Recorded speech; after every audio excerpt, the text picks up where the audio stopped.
What's up, guys? Sorry about the hair, but today we're going to be installing some Airlift 1000 helper bags on the GX to help with the sag when we're using our motorcycle carrier. When we're carrying this big old gal. So I'm going to give you guys, I've installed them on 2 different vehicles before, so kind of an idea what we're doing. So I'll show you guys some tips and tricks and show you guys how it goes. Hopefully it goes smooth. It's a brand newish vehicle still, like no rust, so everything should be easy. Catch up with you guys when I'm in the install. Okay, we are under the GX. If you saw right there, we got one installed. I'm just gonna show you guys exactly what you gotta do. Okay, first step. What you're gonna do is jack the car up, and then I've got it on the stock hitch. You could also put it right there on the control arms. I would lift the whole thing up instead of just the butt if you're gonna do that. But those things work. And then just don't get underneath your tires, and then don't sit too high in case it does fall. But you should be good. And then these are the 60, what is it? It's like 6082 series or something, or 6A0804. So that's the size of the bag, and it's for a stock 4Runner. And since we have a 2-inch lift, I'm leaving 1 puck. They say to take everything out. So what you're gonna need to do is you can either unbolt all your suspension and do that, or my idea, and I guess a lot of people's other idea, you just cut those out. Get yourself like a,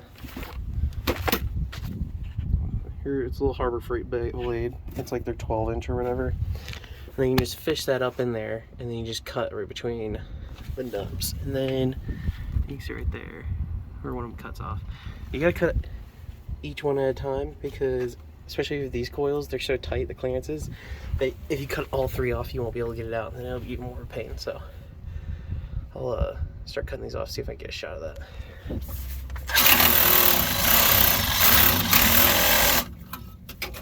Perfect. Okay.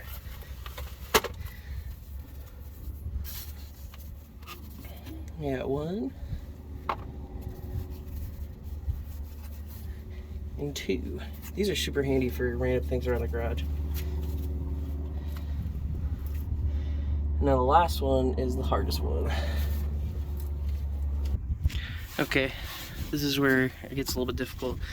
They come with these little black valve things, so take this off, and then what you're gonna do is you're just squeeze this so it's like super small, and then put this back on, and then you're gonna grease this baby up. We got a little bit W40, and grease that up, grease this up, and we're gonna try to work it in there. It's gonna be a little bit harder than this side, so glad I left it for the video for you guys. So I start with the valve up, and then I slowly work this up, and then you pinch this side flat, and just kind of like, so it like kind of, the bottom, it looks like this right now, and you kind of flatten it like that, and then you really slowly pivot it in there, and it's real. It's gonna take all of your strength to get it in. Okay, second bag's in. Definitely harder on this side, so do this side first.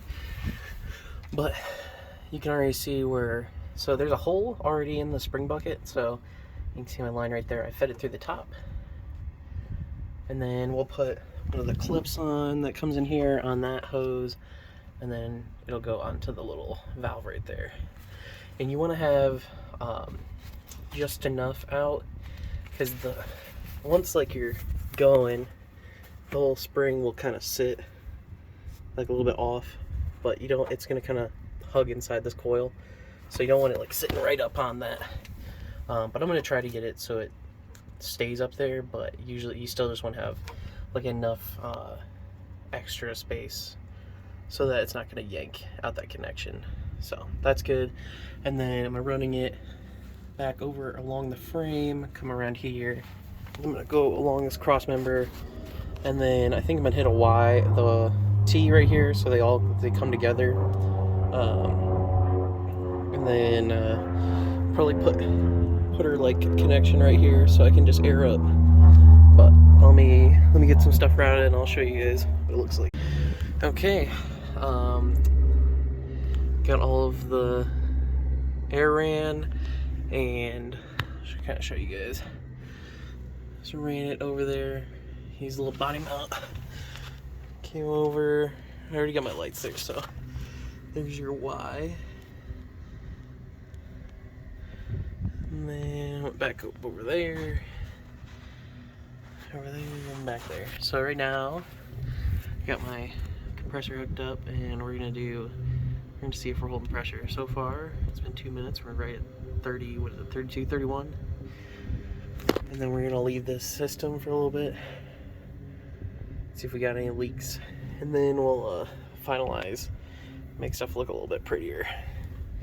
But so far so good. And then you can kind of see like how they really fill out and they turn into like concrete. So basically, when I fill this up again, I'm gonna push it up to the top, fill it up, and then set the car down. So just to make sure that that valve, the little spot, doesn't get like jammed. But it should be good. Okay, looks like I'm at ride height now. Everything's on the ground. And the bag just sitting there. It's kind of touching up there, but just like with enough pressure, I can just like put my finger between it. And then over there, same sort of deal. But kind of got my T right there.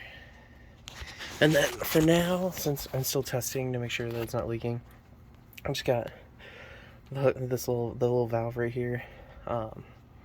Zip tied it right here. So now when I want to fill it up, I can just grab it out, fill it up, and then it's safe and protected up here. Shouldn't bounce around too much. I don't use this anyways for right now for my spare tire, so stuff doesn't matter, but theoretically I can still push stuff up. But yeah, so right now it's still holding pressure. I brought it down to like 5 pounds, just to the minimum. Oh, sorry. 5 pounds, just so they'll be sitting there. And then before I go to bed, or before I get done, I crank it up all the way to 30 again and just leave it overnight. Make sure you still have no leaks, so it'll be good for King of the Hammers. And if you did everything right, shouldn't affect your height at all of your lift. Got my Vire that was hooking us up, but right now the back is already super light because I have literally nothing in there.